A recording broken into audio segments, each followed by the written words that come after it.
നിർമ്മലിന്റെ വീട്ടിലേക്കുള്ള വഴിയാ കേട്ടാ. കാളിന്തി നദി തീരത്തൂടെ മന്ദം വന്ന് നടന്നു വഴിയെന്നൊക്കെ പറയുമ്പോ ഇതുപോലൊരു വഴി സ്വപ്നങ്ങൾ മാത്രം. പണ്ട് മേരി ടീച്ചർ പറഞ്ഞ ഒരു കാര്യമുണ്ട്. ഇവന്റെ വീട്ടിൽ വന്നിട്ട് മറ്റേ രാത്രിയാകുമ്പോൾ ആ ഇല്ലിന്റെ ഹട്ടി കടന്നാണ് ടീച്ചർ കിടന്ന്. രാവിലെ ആകുമ്പോഴേക്കും ഇങ്ങനെ കളമായ നദി ഒഴുകുന്ന ഒച്ചപ്പാട്, പിന്നെ ബഹളം, കിളികളുടെ നാദങ്ങൾ, കളകളാരവം, ആ സംഭവം ആയിട്ട് ടീച്ചർ പറഞ്ഞ അടിമനോഹരം എന്നാ. അതുമായിട്ടാണ് ഞങ്ങൾ അന്ന് പണ്ട് വൈബ് പിടിക്കാൻ വന്നത്. പക്ഷേ വൈബുണ്ട്. ഈ പാലം പുതിയതാട്ടോ. അതെ, രാത്രിയൊക്കെ നിർമ്മലിന്റെ വീട്ടിലേക്ക്. ഇവിടുത്തെ ഏറ്റവും വലിയ പ്രശ്നം വെച്ചാല് പട്ടിക്കാടാണ്. അതിന് സമ്മതിക്കില്ല.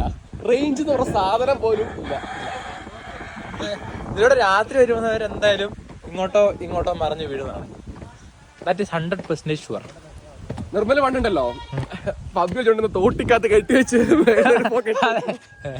എടാ ഒരു 5 മിനിറ്റ് ഇപ്പൊ എനിമീനൊന്നും ഇങ്ങോട്ട് വിടല്ലേ. അങ്ങനെ തോട്ടി കെട്ടിവെച്ച് റേഞ്ച് പിടിച്ച് താഴേക്ക് വീണ്ടും ഇറക്കും. എന്നിട്ട് കളിച്ച് വീണ്ടും റേഞ്ച് വീണ്ടും അങ്ങനെയാണ് കളിച്ചോണ്ടിരുന്നത്. തോട്ടി വെച്ചാണ് പബ്ജി കളിച്ചോണ്ടിരുന്നത്. കേട്ടോ, തിരുനെല്ലി ടെമ്പിൾ പണ്ട് കളിച്ചോണ്ടിരിക്കുമ്പോ തിരുനെല്ലി ടെമ്പിൾ കളിച്ചോണ്ടിരിക്കുമ്പോണ്ടല്ലോ